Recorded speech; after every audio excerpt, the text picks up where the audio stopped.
Thank you. And a warm welcome to this rather intimate space. It's so nice that we're discussing this book here. So, like the video that was shown, Syeda X, the book, it chronicles the life of Syeda over 3 decades. So I thought I could, if you could tell us, Neha, uh, what does it, because, zoning into one person's life and watching the world through that and see this expanse of from the Karaval Nagar to Delhi, the city, to India, and further, you also talk about how almonds here, a protest here affects the prices in California. So, what does it mean to do this, to see the world through the eyes of one person? And why, Syeda, of all the, even in your journalistic career, you must have met many. What was it about Syeda that sort of you saw a book here and you stayed with her? Thank you for that. So, like uh, you asked, you talked about Saida. Saida, I read about an almond workers' strike in Delhi in 2009. Now, why this is important is because we keep talking about, at least many of us who were trained as journalists, we would talk about public interest, labor, poverty, all of that. And I read about this unorganized workers' strike in 2009 in Delhi, where women who were paid 40 rupees to clean an almond bag of 23 kgs were getting and putting 12 to 16 hours had went on strike. Why this is important is because you see since the 90s, all the California almonds that we see. This was a time when almond milk was being prescribed in all kinds of diets, almonds in the morning and everywhere.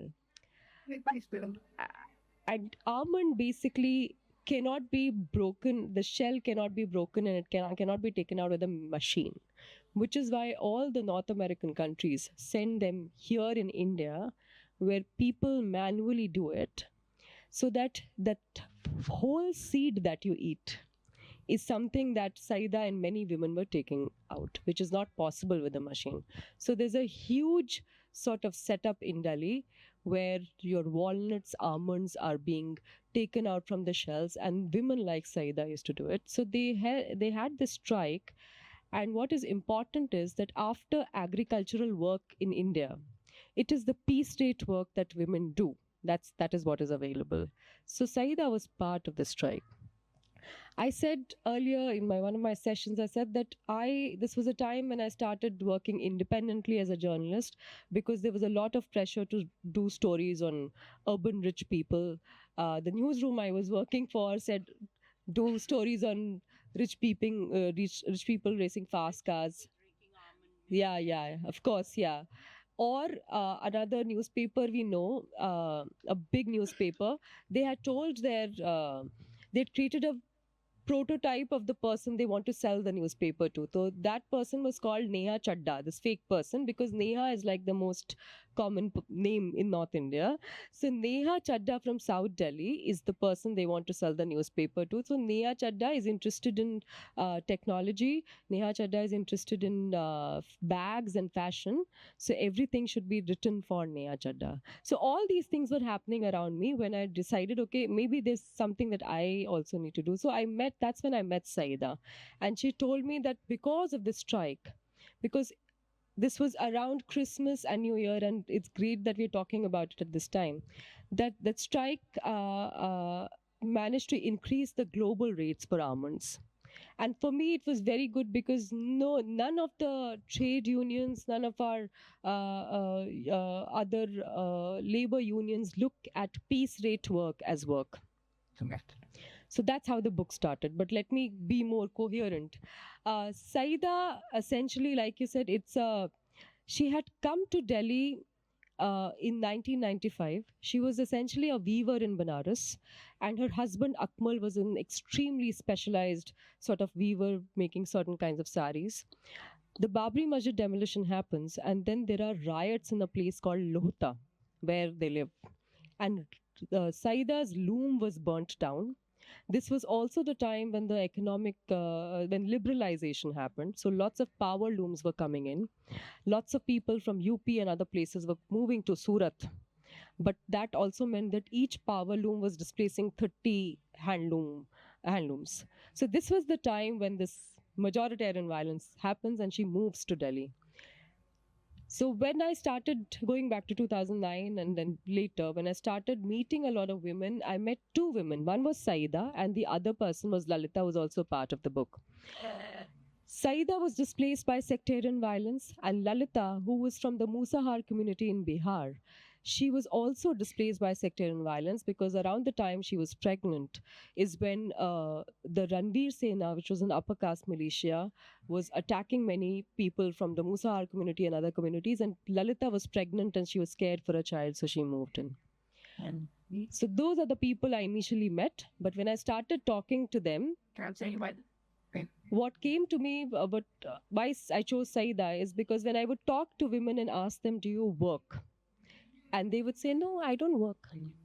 And then you tell them, no, but you are cleaning these almonds and you're making these helmet parts and you're making these pressure cooker parts and you're stitching these footballs. So you are working. And each time I come, I see you working. So they say, this is just to buy milk or grocery for today. Or this is just to pay children's tuition fees.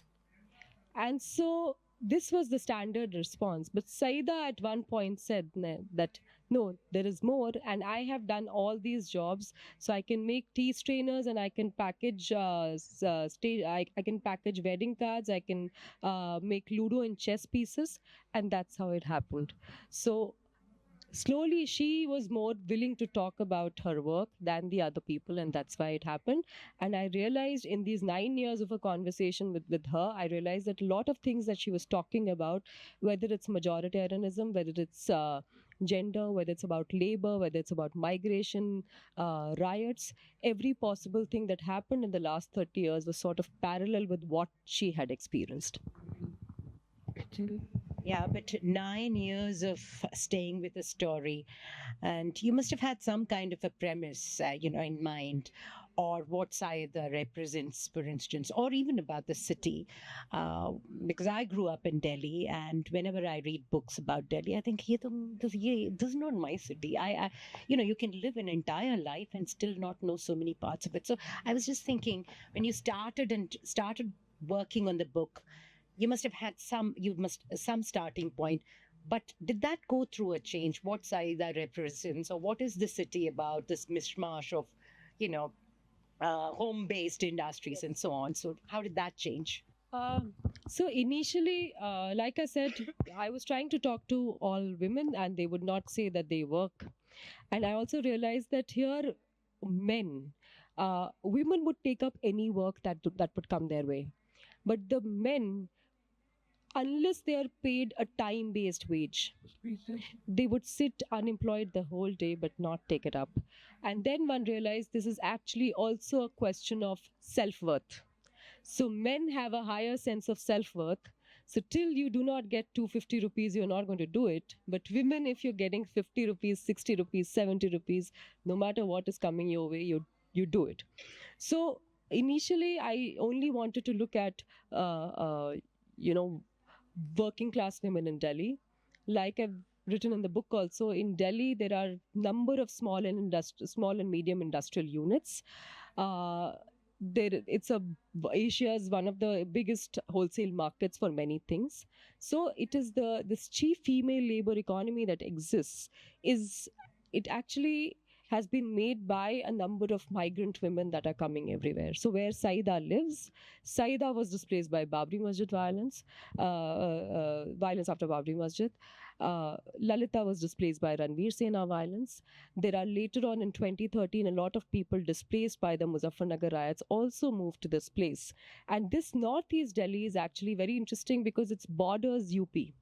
So anything happens in the north, people come here.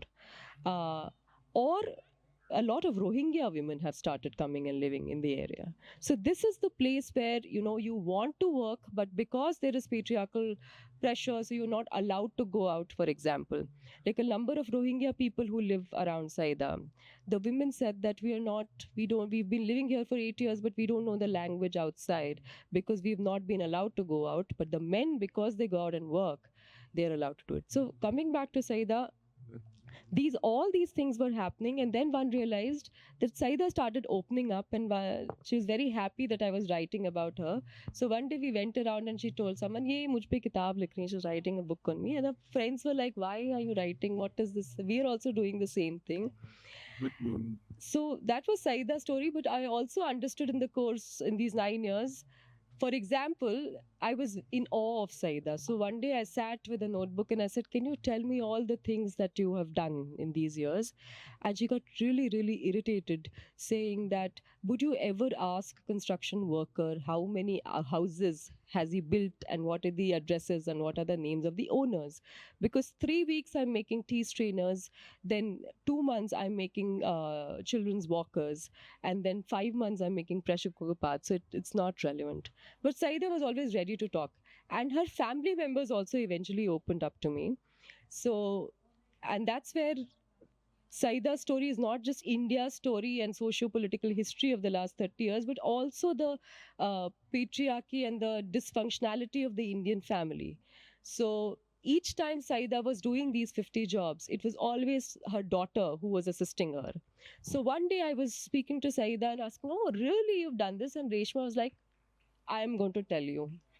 I'll tell you. She looks so great to you. I'm going to tell you what all she did with me." And then she says, so Saida's own patriarchy then comes in. So people were ready to open up. Then again, in these 9 years, it's always when you're talking and you're trying to get information and use people's time, there are all these dynamics involved. So one day in 2018, so I knew Saida from 2014 till 2018, I did not know that she had one more son, Shahzeb. And then she tells me how Shahzeb, she said, he fell in love with a Hindu woman, so he went away, and that woman has done black magic on my son, and whatever, all that has happened. And then I come back and I think, okay, I have to write this chapter. I write it. And then 3 months later, she said, but in 2010, when Indian Mujahideen people were caught, and Shahzeb was also detained. So there are layers after layers that opened up. Similarly for Salman, this other son that Saida has, Salman was known as Dhakkan Salman. Does everybody understand what Dhakkan? Dhakkan is like dumbass Salman. And Salman was actually named after Salman Khan because Saida she's extremely fond of films. But Salman in life could never be the Salman Khan he wanted, but he would try to pretend. So there were all these things of masculinity. And in 2002, when he was in school, somebody came up to him and asked him, "Dhakkan Salman, tumne train mein aag kyun lagai? Why did you set the train on fire?" And obviously Salman did not know the context. And so Salman said, "Ha, lagai, tum batao kya karenge?" And he gets beaten up. And so again and again he gets beaten up and gets caught in this, and what is called a history sheeter. He becomes a history sheeter, not able to hold on to a job, wants to be the school guy, but is not able to. So there are all these things that opened up. Similarly for Akmal, Saida's husband, a lot of women, even here I was talking. So the whole thing about alcoholism amongst people who are on the margins, and particularly men, it is basically about mental health and being marginalized continuously. Akmal, who was so specialized, such a specialized weaver in Benares, to make sure he would even make sure that he dyes the yarn himself before weaving those saris, is suddenly, when he moves to Delhi, he first becomes a porter and then becomes a rickshaw puller. And so you are reduced to a highly skilled person who likes their work, and then you are reduced to this and you're never able to go back. So he becomes an alcoholic. So there are all these things of masculinity about what is happening around us politically, and that's why I decided to go ahead and stick with Saida and her family. And I mean, when you mentioned about weaving, so Akmal starts off as this master weaver, and Syeda herself, she's sort of angry with Akmal, and then he shows us this beautiful Banarsi sari, neon green, and she can't be angry anymore. And Akmal himself, he tells her about this beautiful chapter in which he describes a waterfall, and says it is this, this the way the waterfall, where the speckles that are formed. That's what I'm trying to capture in the sari. There's a lot of beauty in the way that he describes that his work, and then they come to Delhi, and like Neha has already said, he becomes a cart puller, and she is endless chores of work with no leisure at all. I wonder what beauty means. When there's beauty in your life, when you're weaving this beautiful saris, and she comes to, and they haven't even heard of Banarsi saris for that. And what is its loss? What does beauty mean to society, and what does its loss signify, especially to people who are like weavers? They had skills, and they were tuned to beauty. There is last 2 days we've been having a lot of conversation about writing and how we like to write. We don't like to write, but we write, or the possibility of writing, or the luxury of writing, or having the privilege to write. Because all of us, people like him who say that Sehru says he does nothing but write. Yeah, and we yeah. hate him for that, yes, of course. clearly, yeah. So we've had this conversation where we're constantly thinking about people being able to make a choice to do this. Here, there is no choice. There is beauty in many, many ways, but where is the choice? And let me just go into Syeda's work here a little bit, because when you look at how work has been assessed technically in India or elsewhere, it's always, this is skilled work, this is unskilled work, this is semi-skilled work. What do you say for a woman who is a weaver in Benares? Then she starts making gajak, which is a sweet snack. Then she starts making cycle brake wires. Then she starts making helmet parts. Then she starts making pressure cooker parts. Then she starts making wedding cards. Then she starts making pickles. Then she starts working at a maternity healthcare center. Then she starts making tricolors. Then she starts making Christmas decoration parts. Then she starts making election campaign material. Why is this person still called unskilled in the way we assess? So these are all these things that exist. And so then questions about beauty is basically, what is it that Syeda finds beautiful in this work? And I write about it that there comes a point where she says that the insides were empty. You also talked about it. The insides are empty and there's nothing more to give, not even a smile. Because you're continuously doing this and nobody is teaching you this. You have to do it. There is no option. If you take 2 days off, then somebody replaces you. And in this situation, beauty, the only source of beauty, Syeda, initially after many years, was when she found her friendships with when she was able to forge friendships or be in a safe space with other women. That's when it comes back to her. So it comes in spurts, but the meaning completely changes. It's interesting you talk about, so Syeda she finds this fascinating radio wali, she's some kind of a leader, and the women gather around in this place, and they understand leisure, they understand what it is to, let's take a break, let's listen to music, and so on, and Or to sleep. Or to sleep, and even her older son, Shehzab, they grow in that in Karawal Nagar, and he has some friends who help him out even at the time when he falls in love with a Hindu girl and he has to run away with her. Pablu helps her out. But it's Akmal who's lonely, who doesn't have anybody. there is some kind of companionship between women which gets formed, female bonding, which all of us know is so valuable. And but a migrant man, um, he looks pretty alone in this book to me. I don't know whether is that how it was.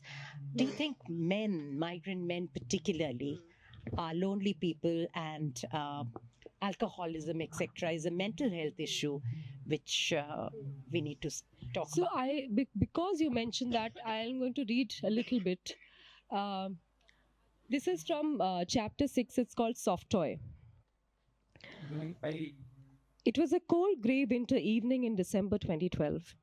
Shahzeb had asked Reshma to buy 2 dozen glass bangles.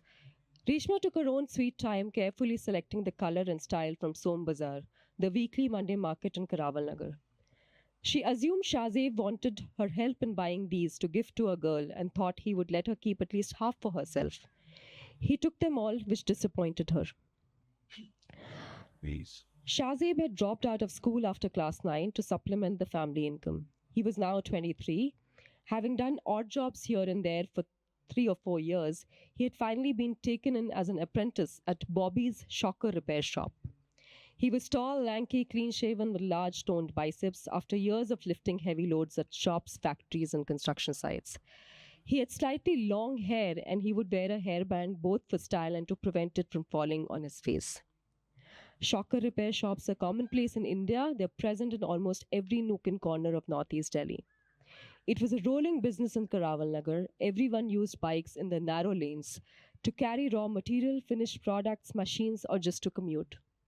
Shahzeb's friends had already started working in factories as tailors and construction laborers, or were trying to get into the manufacturing supply chain. Shahzeb's job was sought after and considered cool. He was a bike mechanic after all. Every day there was a bike of a new model to repair and ride around Karawal Nagar. Of course, riding a bike had as much of a psychological as a functional value for most boys, including Shahzeb. It wasn't just a matter of pleasure. For most, it was a symbol of attaining manhood, of having arrived in life. Of course, richer boys like Vikram in Sabhapur arrived way ahead of him. You need to dress smart to ride a bike, Shahzeb told Reshma, like Salman Khan and Hrithik Roshan and John Abraham, basically like a Bollywood hunk. They were symbols of tough men, men who were desired and stood up to bullies, and most of the boys wanted to be like them. The recipe for that included a bike, sunglasses, a pair of jeans, a cell phone, and money in your pocket. So Shahzeb bought 2 pairs of jeans with a desired faded weathered look from Gandhinagar.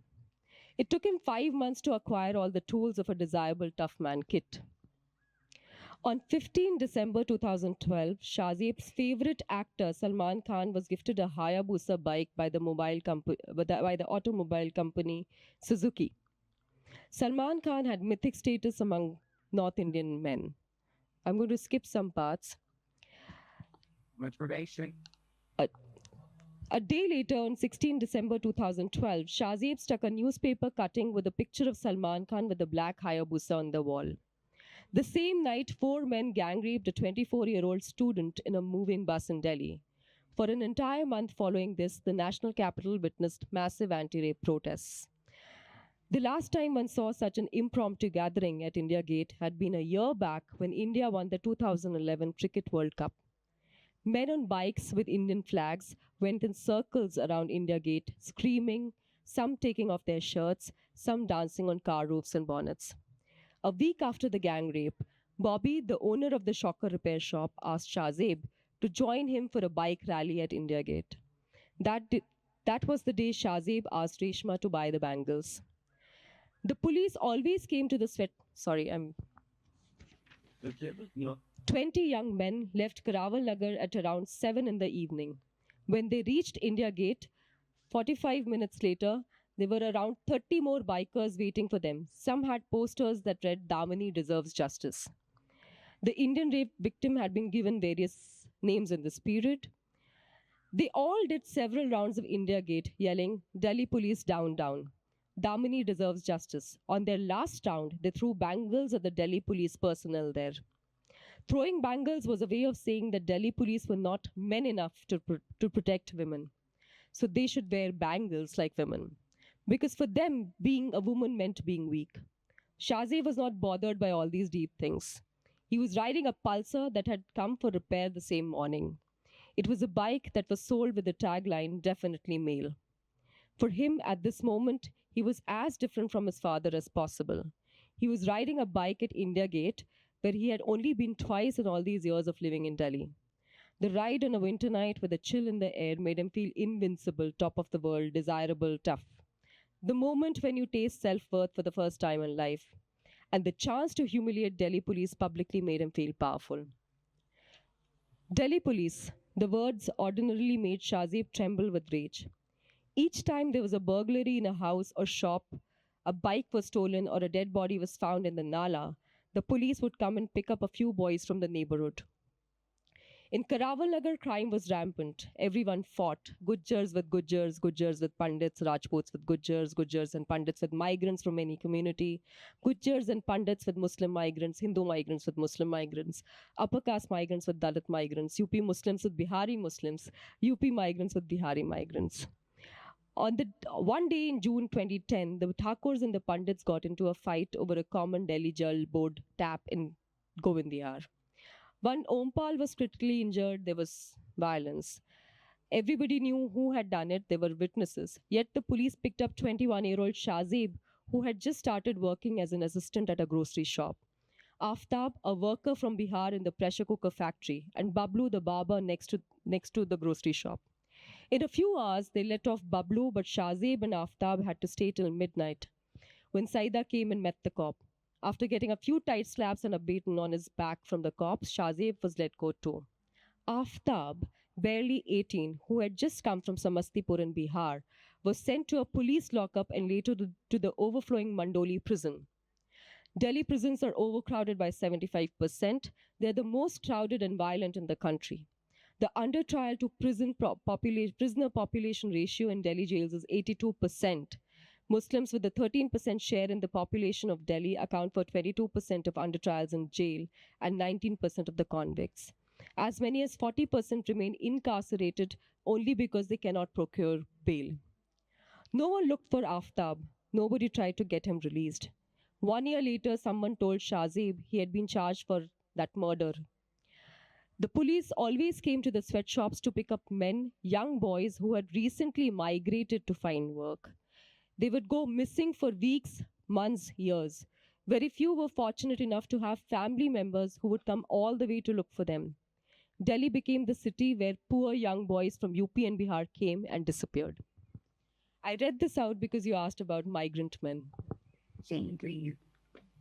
It's so heartbreaking, the whole story.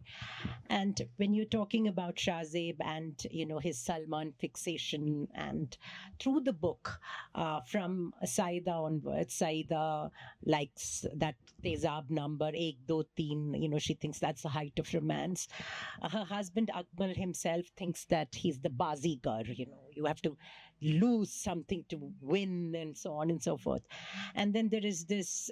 There is movies keep coming up in the fascination of each of those people and what they live by.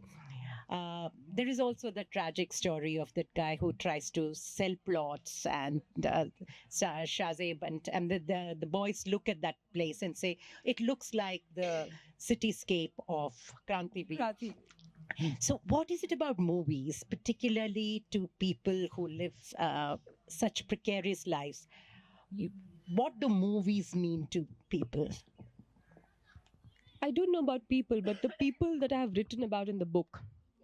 Like, Saida grew up in a family where everybody was a weaver, and increasingly there was conservatism in the family. And her father, who was not interested, because weaving is a family occupation, her father was not interested, and so he ran away and he joined Gulab Bai's Nautanki many years back. So, and which is why he was boycotted. And he became a tailor in Gulab Bai's Nautanki. And then Saida at one point described to me how he specialized in making these really fancy blouses for all the Hindu mythological goddesses in the whatever Nautanki that happened. So he used to make all these Victorian dresses for Shiv or something like that. So he was very good at it. And so her taste in entertainment, popularly in the accessible domain, this was where she acquired her taste. And then everybody wanted to get her married, and she said, I was fed up of my family and just cooking for them and doing all this and being told that this is not your house. So I basically wanted to get married and get away, and that is the reality for a lot of women. Someone else told me that, I was always told I wanted to eat ice cream in the evening, and I was always told that when you get married, you do all this. And so the first man who came to me and said, oh, let's go out and have an ice cream, I said, okay, I'm in love with this person, let's just get married. So those are the stories. So Saida's condition was that the person I get married to should be interested in films. And Akmal was absolutely interested in films because Saida had just seen Tezab with Madhuri Dixit, and like you just said, and Akmal fashioned himself after Amitabh Bachchan with slightly like long hair, and later on that interest in films for the people around her, her family, and the people in Karaval Nagar, basically that is the escape. That is something that you can look at, and it keeps you going. So, like you mentioned, Bazigar, Salman, who was named after Salman Khan but couldn't be Salman Khan. Shahzeb was not named after Salman Khan but had a bike and so behaved like Salman Khan. All these things are there. Or, for example, Reshma, or Saida's daughter, who's later on she likes someone, and that guy is told, "Abhe teri girlfriend na bhutiya hai," and then clearly that comes from Sri and all these. So it's this constant repetition, and people, this is the only language accessible to people to express themselves emotionally, because in the kind of dysfunctional families we grow up, there is no expression of any kind. Saida told me that I'd never seen anybody in how romance they are actually. What romance is basically you do whatever is being done in films. So that is the template that is provided to most of the people to express themselves emotionally. So which is why it is very important. Another person in the book, Shahzeb, who's Saida's son, he falls in love with somebody called Babli. And Babli is actually bubbly, fully. And Babli, something happens in the book and they have to get married in the court. And Shahzeb has no idea. And basically, Babli had actually first met Shahzeb because he used to keep describing Dhoom 1 and Dhoom 2 and Dhoom 3 because Babli was not allowed to go and watch those films. So he would come back and in an animated fashion describe what those films were. That's how they fell in love. But how to get married in the court, because that is not shown in most of the films. She had seen a film called Ahista Ahista with Abhay Deol and not Sara Ali Khan, no. What is her name? Someone. So she'd seen that film. And so she tells Shahzeb, I have seen that in the film. Let's go to the court and get married. So what? So a lot of information is coming through films. So it has a big role in everybody's life. So that's why. Whether it is protest or whether it's romance, and all relationships. Coming back to, you mentioned about Reshma, and that's why this question. So Saida is working relentlessly. And then, as Neha mentioned, the women don't think that this is a job at all.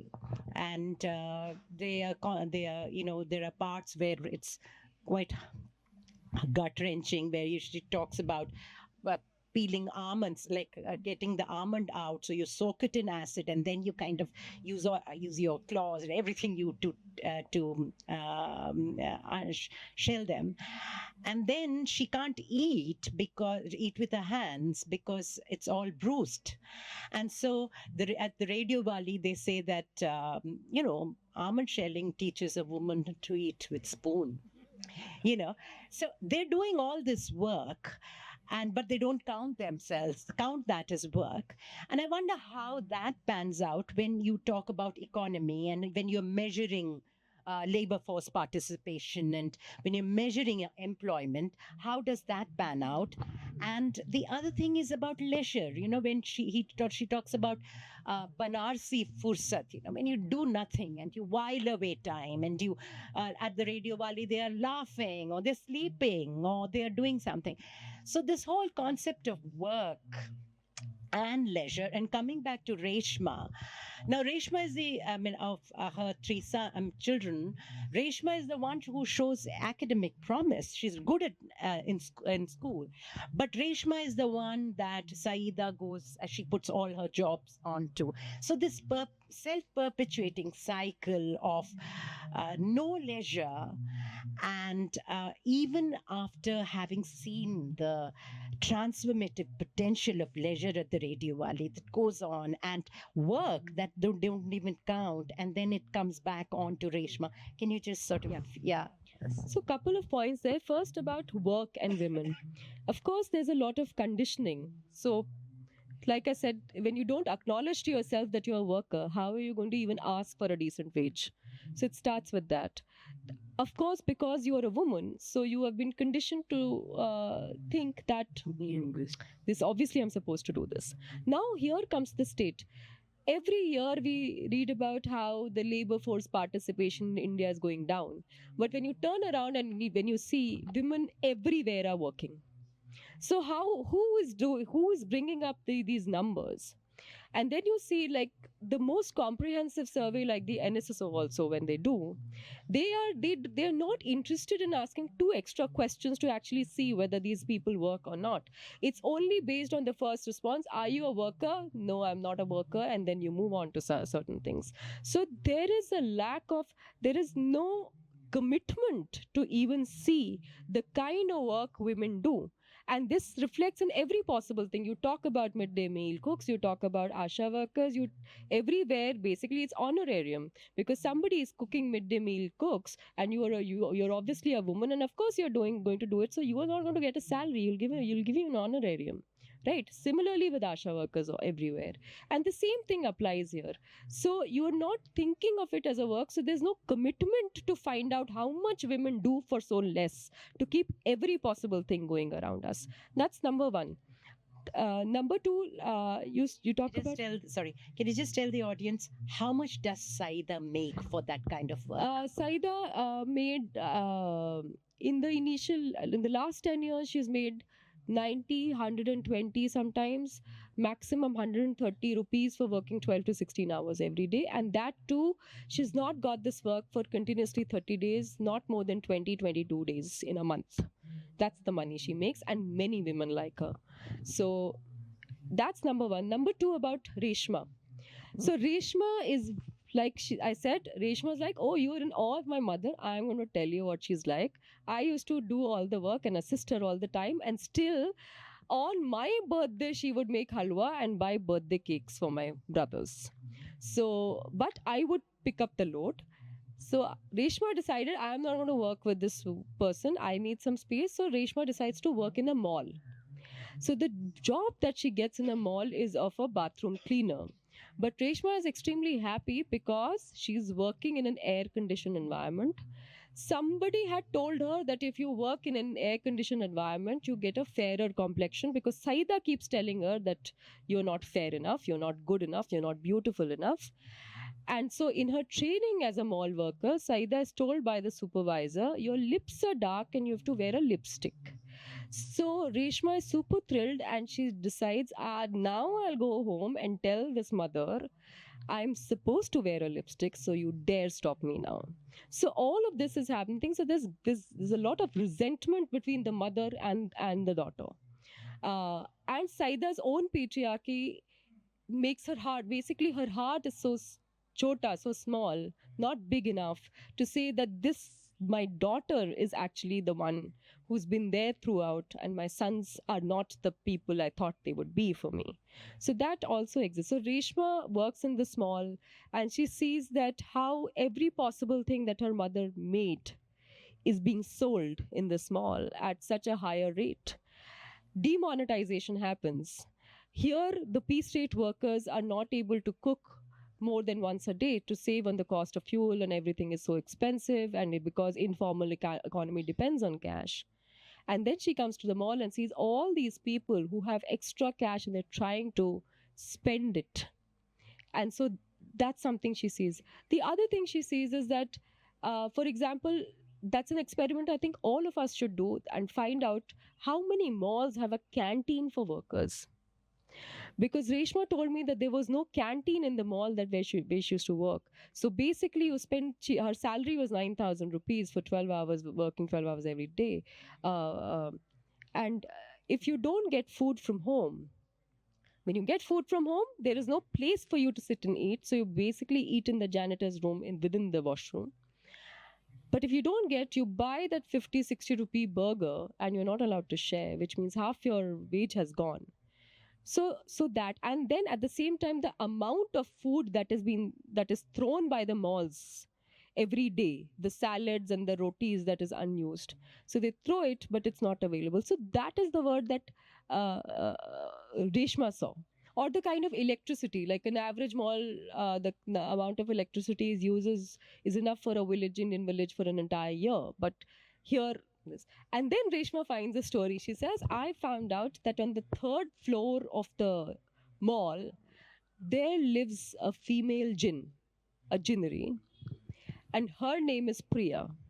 So both Reshma and her friend Dolly, they decided that anything that they want to do, basically, they can just say, Priya, the jinnery told me to do it. And so it happens. So there are all these ways of finding out and doing things. So this is definitely work. And at the same time, then Reshma also got tired because she had to stand for 12 hours every day. They couldn't use the same washroom as the other, the mall visitors were using.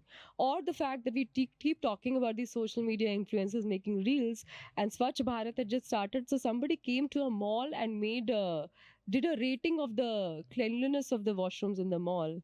And that day the mall was not up to a date. And they talk about what is the kind of rating that is that people are doing, or social media influencers are creating these reels. So all these things are there simultaneously. And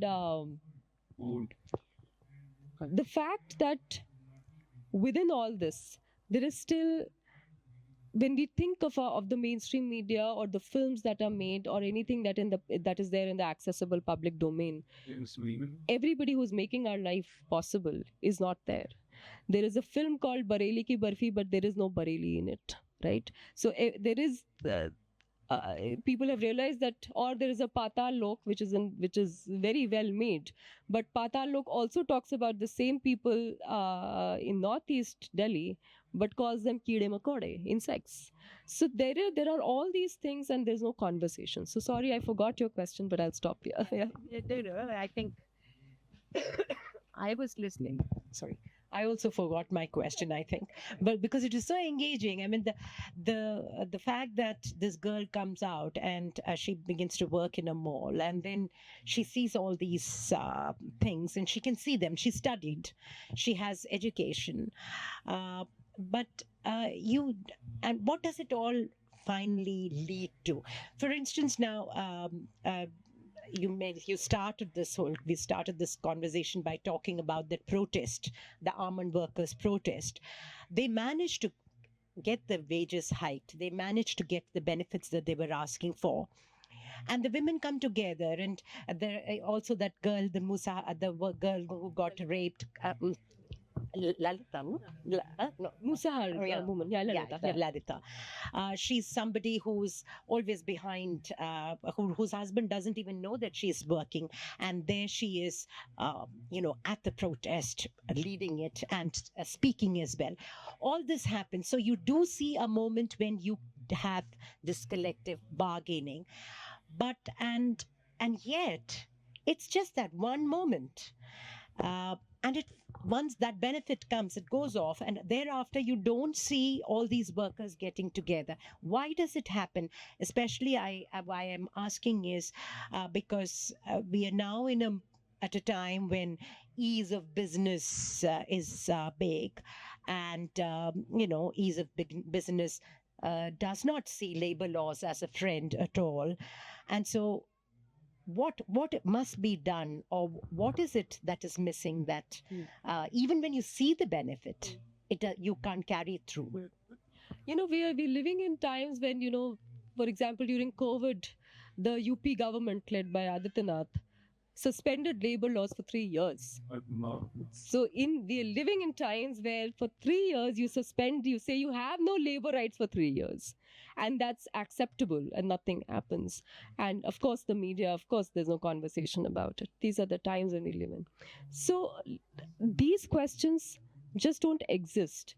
And the ease of doing as if corporate interest is something that is the most important thing, and anything else happening with people on the ground are just like that conversation. They're lazy or they don't do enough. That is definitely there. The other part, what did you say? They don't carry it through. So I want to say one thing. So when this almond workers strike happened, rest is in the book, no spoilers, but basically they managed to get a 10 rupee raise after everything. And that obviously because the international prices go up, and which is why the people, the factory owners say, okay, we'll give you a 10 rupee rise. So Reshma is like, oh, all this strike, tells her mother, all this strike and a 10 rupee raise. So with some disdain, and Syeda turns around and says that, that's 650 rupees, which means by being able to buy grocery for a few more days. But the more important bit is, for the first time in life as women, we tried to ask for something, we demanded something, and it was met, because even within our families, when we demand for something, nobody pays attention. They say husband hai to bas band band hai. Husband hai to band hai, closed. So it's not about that money, but it's about the ability for once to be able to be thought to be thought as somebody who's important, and you're making an important point, an important demand, and having that met. That was something. Coming to the larger question that you spoke about labor. Here, why this strike was possible? Because, let me describe how Karaval Nagar is. In one house, people are making tea strainers. The other house, people are putting together soft toys. In another house, there's a small pressure cooker factory. In your own house, you're packaging Ludo and chess pieces. In another house, somebody's making, dressing up Santa dolls for Christmas celebration. There is no single factory floor, right? You're getting paid differently. You're making different products. So how do you unionize? In this case, they tried to make a union at a mohalla level, at a neighborhood level. And so, which is why, because in winters, the almond work comes and there's more demand. So most of the women end up doing this work. But otherwise, it's not possible to make a union. So here also, it was not possible to take that, to sustain that union. And also thinking about what are the demands that need to be made, right?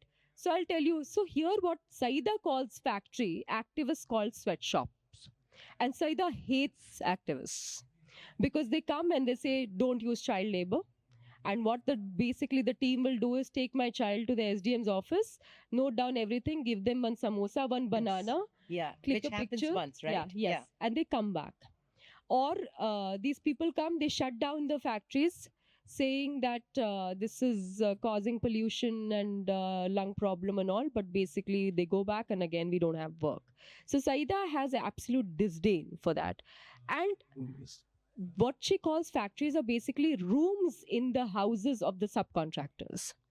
So the union people initially came and said, Arey, you should have toilets. And Syeda turns around and says, this person does not have a toilet in their house. How are they going to give me a toilet? So the understanding or the lack of interest to even understand what is it that is priority. The same thing for sexual violence, right? We all have very politically correct responses for sexual violence. But if the question is between survival and to fight against sexual violence, what is it that people have to choose? So Saida has a very tutored response. She says, "Aurton pe hota hai. If you are okay, then everything is okay." Right? But how do you, even if your family is telling you not to go out and work, and it's a question of honor, or you don't want to say that you work, how do you say that you go out and work and face sexual violence, because that is going to make stop all the money for your grocery and the milk that you're buying for your children? So these are very complex things, and they cannot be understood in a very, standard way. So these problems have existed, and the unions, like for the longest time, I remember going to a trade union office and saying, "Arey, that is wo to Mahila Samiti ka problem hai. That is a women's association thing." So the trade union doesn't think that this is something to do with labor, because it's the women doing it. So there are all these problems that are there, and which is why it's not been possible. Yeah, I mean, from the activists, despite the fact that it was activists who helped start the whole almond protest, but they come back and talk about child labor and pollution and so on, and affect their labor. So we have this. What I find really fascinating about Neha's book is how she sort of places all these aspects of the economy and of all the various partners and so on, and how connected they are to the world, while at the local level it all becomes about caste and gender, and like she read the Gujars against the Pandits and so on and so forth. But in that also, if when you look at one interesting, as an aside, not interesting, one heartbreaking part of the book is when you have that rape victim who lodges a complaint but has to go back and work in the farms of the very people whom she has complained against. It's your life has to go on. And but coming back to and say whether it is in Karabal Nagar or the Benares that they leave behind, it is the economic interests that bring people against each other. In the book, you have very many examples of people helping each other out, and even somebody who has Muslim workers does not think that it makes economic sense to have the kind of majoritarian violence that happens. And so religion plays into the whole thing, but it is these economic interests and the clashing that happens because everyone is fighting for survival. Do you see there some kind of hope that even when when all this happens, you think everybody, they have hatred burning inside their stomachs for people from other communities, and yet it is this economic interest that is working out. Do you see any kind of hope of some kind of imaginative politics which captures these nuances, and which is not all about majoritarianism in that sense? Do you see that? So Syeda, she was affected by the Babri Masjid demolition, and her house was burned down again in the Delhi 2020 riots. One day I asked her, and I think she summed it up for me, and I understood everything better. She said that I don't wake up every day thinking how to defeat BJP. I think about how to survive this day. And so then, to me, what is very important is that if questions of pluralism do not marry questions of caste, class, and gender, then we are making these conversations very elite. All conversations and discourse on majoritarianism, secularism, pluralism, if we do not marry them with what is happening on the ground, with people not being able to survive on a daily basis, questions of labor and poverty, then you can have an elite space and have a protest, right? But you're really not understanding why other people are not joining your protest, or why those protests don't last long. Because if you're so engaged with surviving every day, how do you even find space to talk about anything? So for me, the hope is that in spite of facing all this, on the ground, people are, because they are so interested in survival, somehow all of this major thing does not kind of work out. In the book, you will see that after the Delhi riots, uh, let me explain how Saida and many other people lived. So, for a lot of, in northeast Delhi, it was supposed to be a lot of Gujjar, people from Gujjar and Jat community owned land. Yeah, it was. They had cattle initially, but the dairies were supposed to be out and they didn't, but they owned the land. So basically, they have made these tenements, which are like 6-7 floor buildings with 20 rooms each on each floor. And they've been built in a way that all the migrants who come to Delhi, seasonal migrants also, they take it for some time. Each room is shared by 3 or 4 people. And then they can leave their stuff, go back for a few months, and then come back again, and that's how they live. This is where Saida also lived and many other people lived. And Babli, who was in love with Shahzev and according to Saida had done Kala Jadoo, Babli's family also owned a similar tenement. And in that tenement, in the basement, because you're not legally allowed to keep the buffaloes in a urban area, so in the basement they kept these buffaloes. And Babli said we used to name them after all the actresses. So somebody was called Madhuri, Katrina, whatever, and then according to the season we would change those names. So Katrina would become Modi and Madhuri would become Virat or something like that. So that's where they lived. So even after Babli left with Shahzev, and her family was extremely upset. For some time, they said, we are not going to keep any Muslim migrant tenants. And then soon enough, they realized this is not working. And it didn't happen. So all of these contradictions exist. I am not saying that, this way or that way is going to fix the situation. But if these are the struggles on the ground for everybody, then clearly we are not thinking enough and we are not marrying all questions together that are of priority. Neither. So I think coming back to writing, because this is a lit fest and I'm sure there are people who among students would want to write. So this whole thing about non-fiction writing, where you see this happening in front of you, and then you go back to your room and then you sort of process it and begin to write and experiencing it twice over. But to begin with, you have to experience it.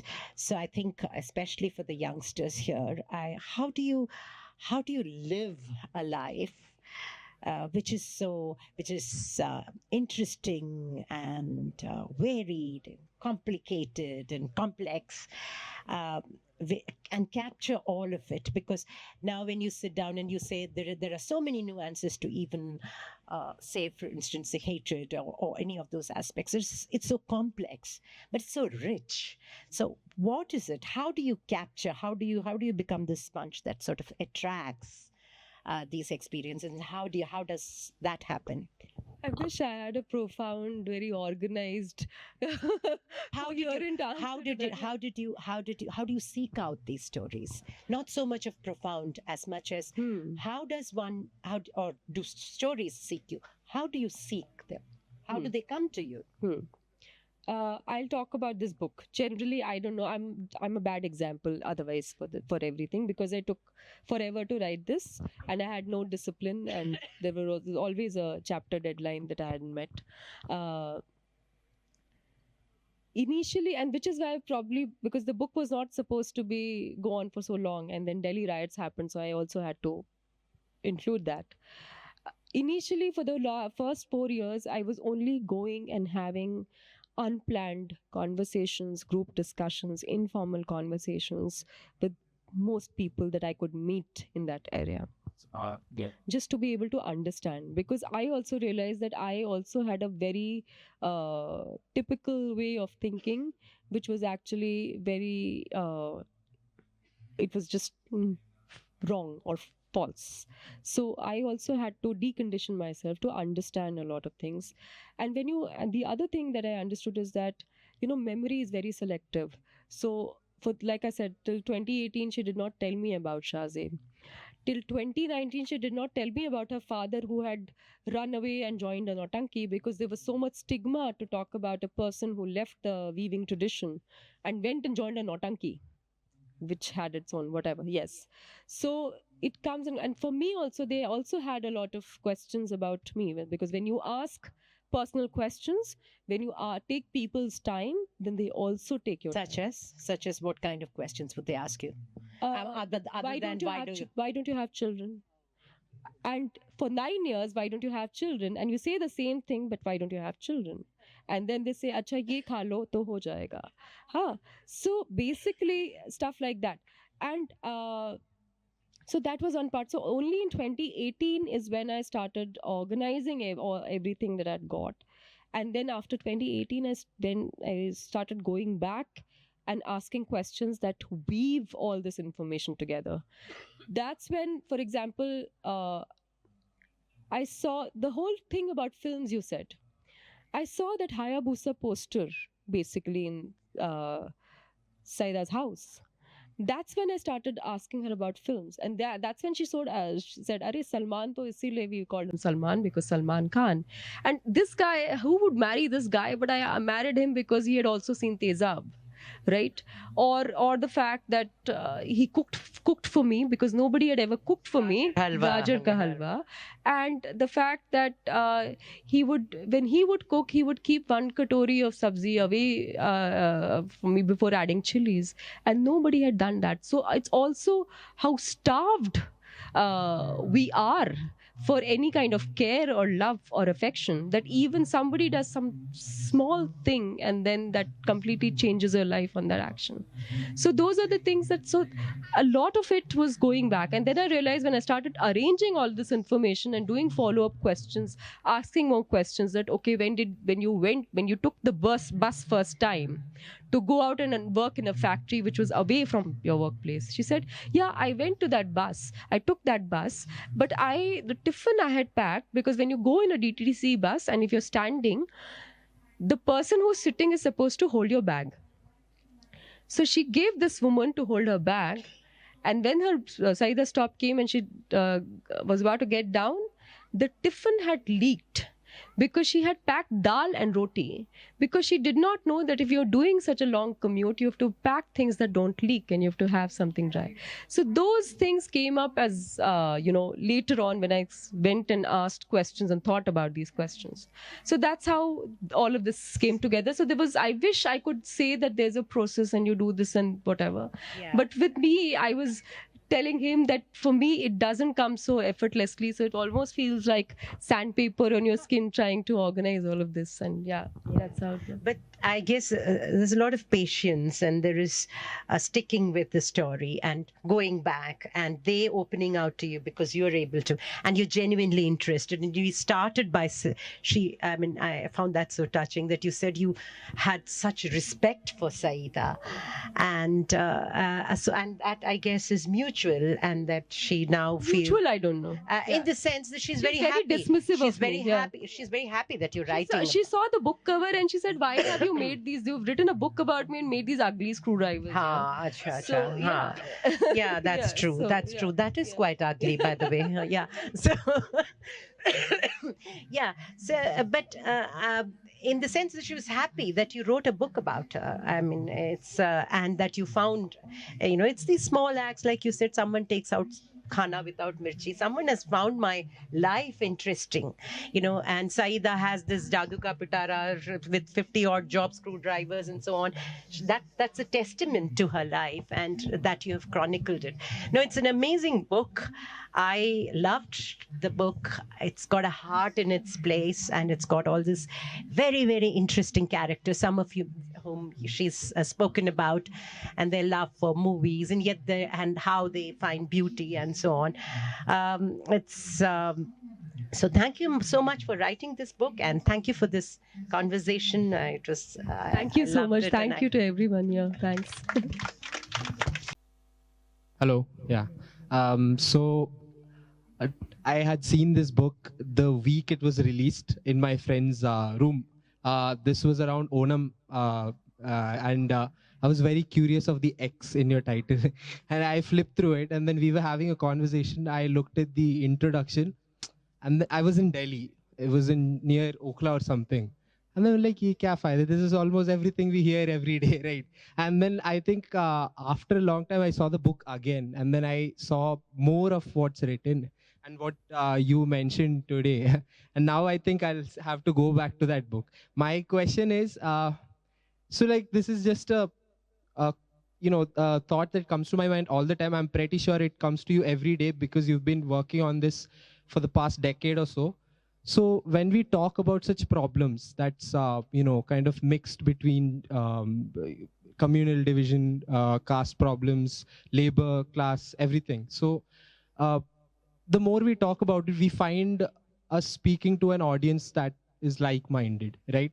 And it becomes kind of exhaustive speaking more about this because, like I mentioned right now, everybody has that thought, right? We know about all of this. So when we keep talking about this in such events or even moving forward, which direction are you trying to go to? The people who are, ignorant, or are you trying to understand the depth of the people who are most affected? And is there like a balance, or I don't know, how are you thinking about this when you work in this sector, when you're covering these stories and everything? I'll explain Syeda XYX. We called it Syeda X because this is one story of one person, but the same story can apply to every possible working person that you see around you. So that's why Syeda X. Other than that, I'm not trying to do anything. I have just documented what I wanted to document. Maybe one thing that can happen is if we start noticing that the things around us which we use are things that somebody is putting together, right?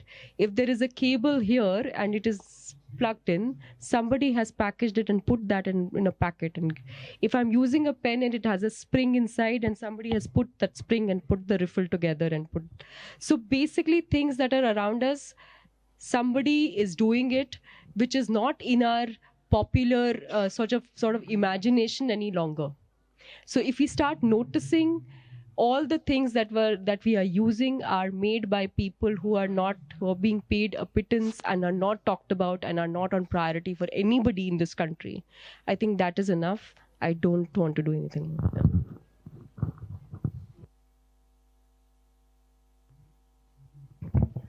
Yeah.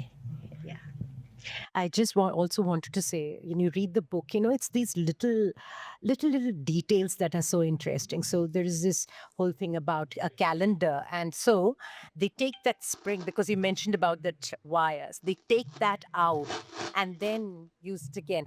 The ingenuity. It also there's also something about retrofitting EVMs. So and the sheer. Uh, Here are a set of people who are constantly looking to the world outside. If there's a World Cup going on somewhere, they're stitching footballs.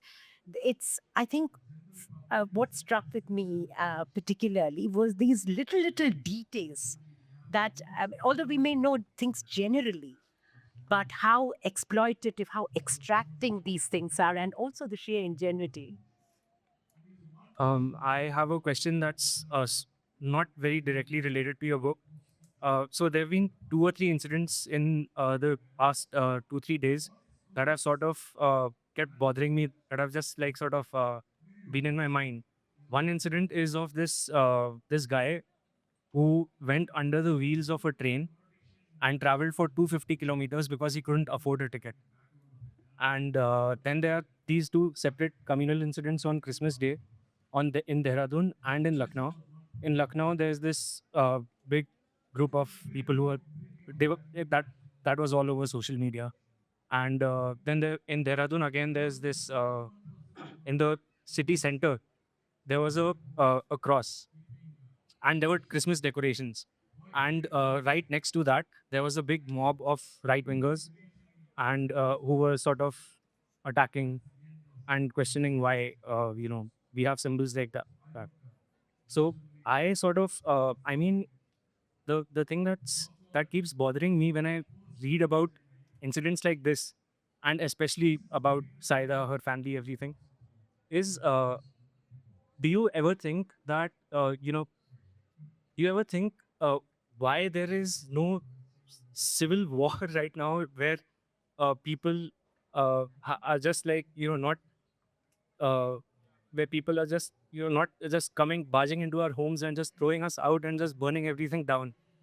Because, like, I feel really bothered by reading out all of this and then looking at myself and everyone around me. You know, we just sort of lead normal lives, and then we read about incidents like this juxtaposed with incidents of communal violence and communal incitement.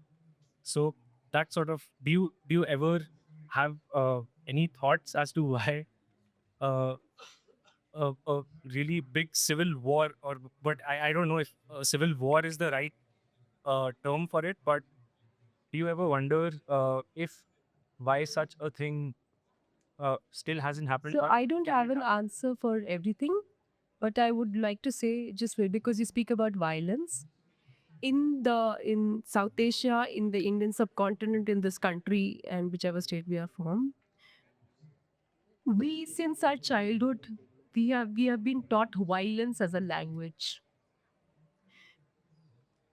Parents use this with children.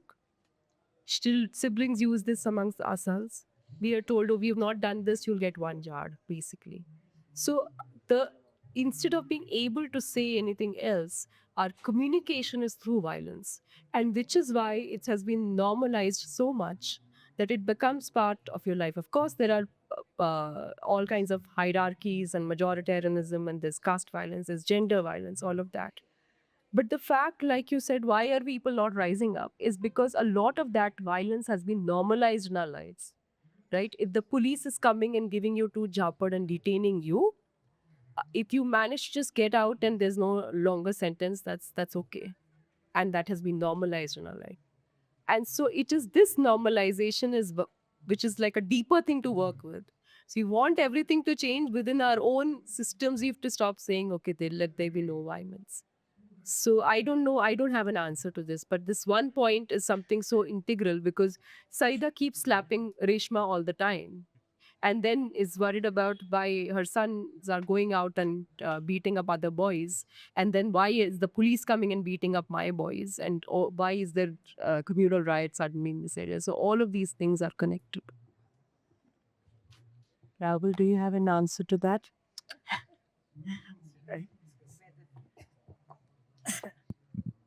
I mean, uh, sorry, may I, for half a second?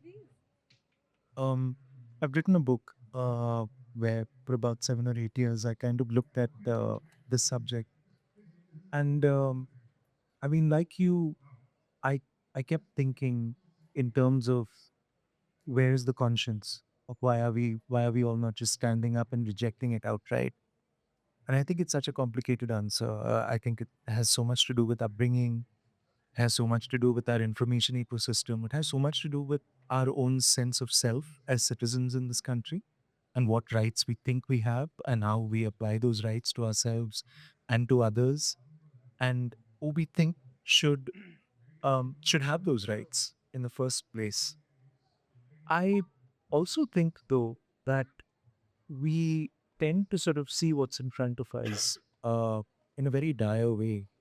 Um, we don't we don't really know the depth of opposition that exists to whatever's happening in this country. It was something that I can't really speak to with authority, but I could see it in the reporting that I was doing, that there were five people, technologists, two in Bangalore, one in Delhi, one college professor here, one college professor there, and they were all speaking the same language, but they did not know that each other existed. Meanwhile, look at the people who are conducting the violence. They're extremely organized. They're on WhatsApp. They are messaging each other. If their cases go to the cops, and if by some miracle you manage to file that FIR and you manage to get all their names down in an FIR, by some miracle, then you have to deal with the courts. And then there's the justice system over there and the delays over there. And so it all feels like too much. But again, look at the opposition, which you don't even know exists out there. Um, so maybe there is no civil war. Maybe there's a third way that might just emerge. I don't know how these things work, but I would be very surprised if that opposition doesn't find a way to express itself. Sorry, I have another writing question. So I just wanted to know, like, um, when you're writing a book like this, you're going from inside to the outside, like you're concentrating on one unit, and then you're addressing like different issues. I mean, not maybe openly addressing it, but you're making the reader think about. So how was it different from the usual work that you do as a journalist? Like how was it different in your writing? How did it like did it change you as a person? Did it change how you think? Yeah, just how was your experience? I don't know. Uh, See, a lot. It because I've done since I've been working independently. I've been doing long form, so the book is in a way extension of my long form reportage. But the joy, right? So there is sandpaper in the skin, and then there is joy. The joy is where you can include things that you can otherwise not include in your journalism. So the fact that uh, the fact that they people like these films or Radio Wali, this person in the book, she's essentially an electronics worker in Noida because when the electronics factory came in Noida, they used to look for adolescent girls because you need nimble fingers to do the electronics work. So that's when she used to work there and then eventually made antennas and various things, and she was called Radio Wali to the point where she was the sole breadwinner in the family and not married, and everybody had more privilege in the family than her, and that's the point where she decides to leave her family. And so you don't we always talk about violence as domestic violence, but it's like marital home violence, but never the natal home violence. And she escaped that, and she comes to a place at Delhi. I always, because I did not grow up in Delhi, I always have this thing against Delhi, because everybody in Delhi is like, ha, these are the Mughals were there and Dilli ka khana and whatever and all the tehzeeb. But basically, there is you don't understand history in any other way. So Radio Wali comes to a place where and lives in Chandni Chowk, which is called Bhagwati Palace, which is the largest electrical market in Delhi. Yeah, Bhagirath Palace. And Bhagirath Palace was actually the palace of Begum Samru. And Begum Samru was the first Catholic ruler in India who was actually a Kashmiri girl who married somebody called Lord Sombers, who was called Samru later, and he died, and she was the person who became the ruler of a place called Sardana near Meerut. So she owns this palace and has these fancy things, and basically she dies, but she was a very successful ruler. So years later, Radio Ali lives here, and they say, we were living here, and at night Begum Samru's ghost used to come and tell us what to do, basically tell us what to do. And so I found, so when you write a news report, obviously you cannot write about Begum Samru's ghost. But here you could write about Begum Samru's ghost and Priya, the female jinn at the third floor. And all these things were happening. So that was the bit that I realized, okay, this I want to do, because all these quote unquote frivolous things which are not really important are the things that you can actually include this, or the fact that Reshma can wear a lipstick and do all this, and then Saida, who again has her stereotypes because the Hindu right wing wants to think that everybody else is homogenous, and Saida is like, yeah, Bengali Muslim, these people eat fish, what do they know about us and stuff like that. And so how Reshma sort of goes against, so all these small things is something that I was able to include, so that's why it was good. Change me as a person, I don't know. I still want to be disciplined, and I'm taking lessons from everyone how to write and do whatever. And I have no ideas, and I don't know. So I don't know. So that's the part. I have it as Jake. Humble. I have one question.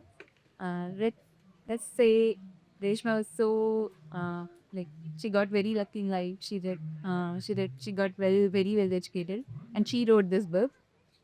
How do you think it would have turned out? How different or how sane about her life, her childhood, her mother's? I'm sure it would be very different because we all have specific things that we want to say about ourselves. When there was this AV and we were being introduced, very selective things were being said about me. And there may be many other things that are not so nice, which are not here. And so it's basically who is telling the story is obviously more important. I'll tell you an example. At one point, Saida told me that she was rolling incense sticks, and I asked her what were you doing, what were these agarbattis, and she said these are called Nandini agarbattis. And I said, can you show me a packet of this agarbatti? And it basically had the face of a cow with some gold ornaments. And then I found out that basically these agarbattis are being made by using cow urine, and this was a time when cow urine was becoming more and more popular. So she was be rolling agarbattis using cow urine. And I was like, oh, what the Hindu right is saying cow urine. And here, Saida, a Muslim woman, is rolling agarbattis. But when I went to Saida and said, can you tell me how this happened? And she was so irritated. She said, I'm telling you about Banarsi weaving and you want to know about agarbattis. So for me, what was important to her, it was like, what is this? I'm talking about something far more superior as a craft, and you just want to. So obviously, the perspective of anybody who's writing the story changes. What is important to me was not important to her. I wanted to make a list of all the things that she's done. But for her, it was not important. So obviously, it would have been different. I have a question. Basically, I could ask you this question after the session, but for the interest of everybody else over here, um, while you were writing, I mean, what what books did you have on your desk? What readers were you reading? What kind of nonfiction were you sort of saying, that's the touchstone? I was reading a lot of research books that were related to the research around my book. So I read a lot of work by Indrani Majumdar. I read Urvashi Butalia's book on partition at least 8 or 9 times, because why it was helpful for me, because the people that I was writing about, as a journalist, you keep corroborating, right? But whatever I was writing, I was not able to corroborate it through documents. If Shazib has been detained at a police station and there is no entry in the police station diary also, how do I corroborate that? And so Urvashi Butalia's book helped me understand that how oral history is something that is so important, and there's a way of putting that together.